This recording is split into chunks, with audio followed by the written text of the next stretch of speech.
human intelligence is limited. Amen ba? But when we ask God, like Apostle Paul, right, na talagang hinanap niya ang meaning ng seed na ito, he received that revelation. Sabihin natin, one seed. Alright? I'm not trying to change the meaning. I'm trying to give yung purpose ng Diyos kung bakit may seed. Yung mga unpacking kanina na about financial prosperity, about posterity of Abraham, tama naman yun. Pero those are just part of the one seed. One seed, alright, principle, which is actually in Galatians chapter 3, verse 16. Let's read it. Praise God. Galatians chapter 3, verse 16. Alright? So nakakadalawa na tayo about seed. These are on the human level of understanding, and it's true. We are not changing this. We are actually going deeper to the real meaning that God has intended. Kung anong intention ng Diyos tungkol sa seed. These are, we call the posterity and finances are object lessons. Nangako ang Diyos, damay lahat. Pero meron talagang pinupunteriya na one seed principle na tinutukoy dito. Now to Abraham and his seed were the promise made. Amen! So hindi lang kay Abraham ginawa ang pangako ng Diyos. Amen! Alright? So, anong sabi dyan? Now to Abraham and his seed were the promises made. He says not to the seeds, plural, or posterity, yung mga anak niya sa laman. Kasunod ba tayo?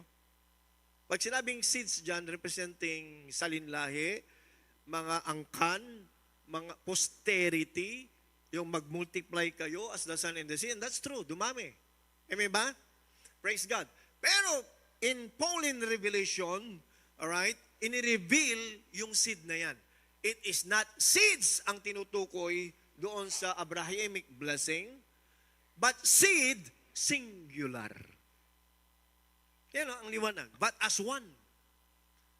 Sabihin ulit natin, one seed. And to your seed, ito na ang revelation, which is Christ. Ang tinutukoy na blessing sa Bible, the blessing of Abraham is not really about money and posterity. That's second meaning. We will be missing something pag hindi natin naintindihan itong Pauline revelation na ito. The one seed, Jesus Christ. Amen? Praise God. So, dito makita natin, ano itong seed na ito na tinutukoy? At it's now revealed here. It's just, bakit kaya minsan nawawala ang isip natin doon sa original intention? Bakit kaya nandun lang tayo sa mga, where our mind is limited sometimes sa pera-pera lang at saka salinlahi lang. Dadami kayo, magpakarami tayo, kayo mag-asawa ng marami. Di ba? Ganun, di ba? Yun yung logic ng mga tao ngayon. It's limited. We were sometimes blindness by the good things. We were blinded by good things. Pero may kasabihan kami, the good things are the enemies, actually the enemy of the best. Amen ba? If you settle for good, you cannot get the best. At ngayon, the Lord is giving us the best. The one seed, no other than the Lord Jesus Christ. Amen ba? So this is the law or the principle of the seed. Alright? So ngayon, alamin natin. So maliwanag, hindi plural, seeds. Although pinagpala ng Diyos ang mga salinlahi ni Abraham. Amen? Praise the Lord. According to human posterity, according to human family, pinagpala talaga, dumami ang Israelites. Praise God. Pero hindi yun per se ang tinutukoy, ulitin ko, ngunit ang tinutukoy according to Apostle Paul by revelation of the Holy Spirit is the Lord Jesus Christ. Now, ano ngayon kung the Lord Jesus Christ? So, the seed must be understood personally and in the light of the scripture sa messianic prophecy. Not merely, not just biologically, right, but according to the messianic promise. So meaning, ang blessing of Abraham is a messianic promise. Amen! Hallelujah! So, ang seed na ito, tingnan natin, ang seed na ito, how can we unpack the power of this seed? Oh, powerful ang seed na ito. Pero paano natin ma-access ang kapangyarihan na ito? Ano ang dapat mangyari sa seed na ito para mag-multiply, para may kapangyarihan at maapektuhan? Remember, this seed will bless all the nations of the world. This seed will bless every family on earth. Hallelujah. Salamat sa mga kapirahan natin.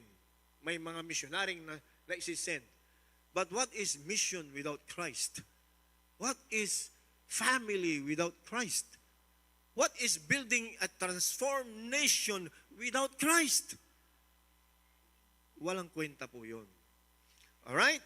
So, ano ang dapat nating maintindihan sa seed principle na ito? The seed must die to multiply. Sabihin natin, the seed must die to multiply. Bakit ganon? Taliwas yan sa kaisipan ng tagamundo. Di ba pag namatay, wala na? Oh, yan yung expression na patay kang bata, wala na. Di ba? Wala nang gumagamit ng ganyan ngayon? Wala na, wala dito yan. Amen! So, sa atin, we define dying as cessation, yung pagtigil. But in the Bible, iba ang meaning ng principle of death when it comes to the seed. Sabihin natin ulit, one seed. The seed must die in order to multiply. So Christ as the seed must die to multiply. John chapter 12 verse 24. John 12 verse 24. Ano natin? John 12, 24. Verily, verily, I say unto you, except a corn of wheat fall into the ground and die, it abides alone. Hanggat ang isang binhi hindi nahuhulog sa lupa at mamatay, hindi ito dadami. Ito'y mananatiling iisa. Tama ba? Tama ba? Ito na. But if it die, it brings forth much fruit. Hello? Hallelujah. So, sabi natin, seed principle. Ulitin natin, seed must go into the ground. The seed must touch the ground. The seed must be buried under the ground. Hallelujah. Alam niyo, mga principle ngayon ng humanism, let's go up the ladder.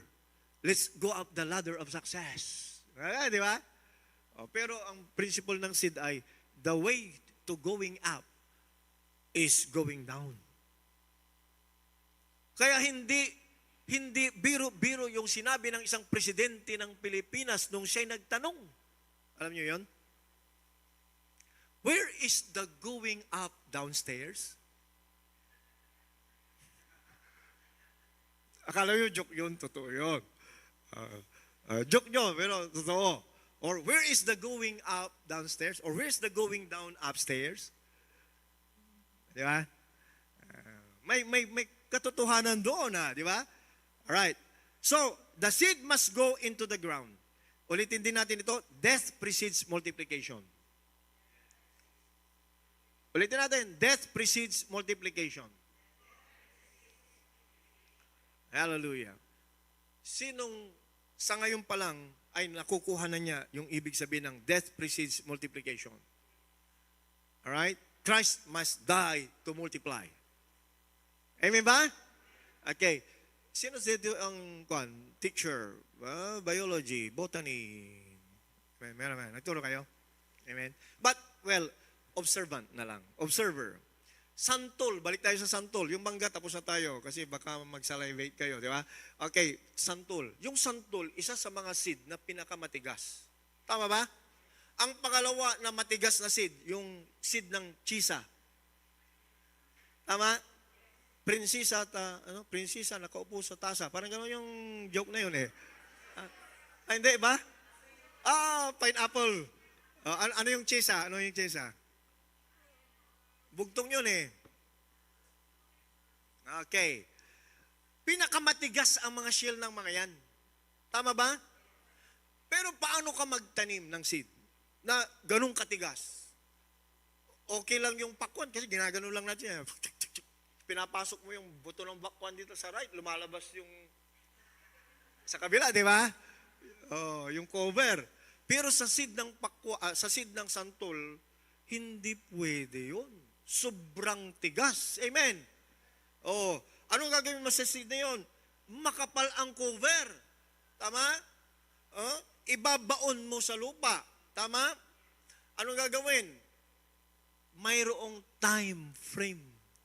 Meron bang nakakita na pagtanim mo ng seed ng santol tapos gumanon agad? Meron yon, time-lapse photography, di ba? Okay, time-lapse photography. Gumagano agad.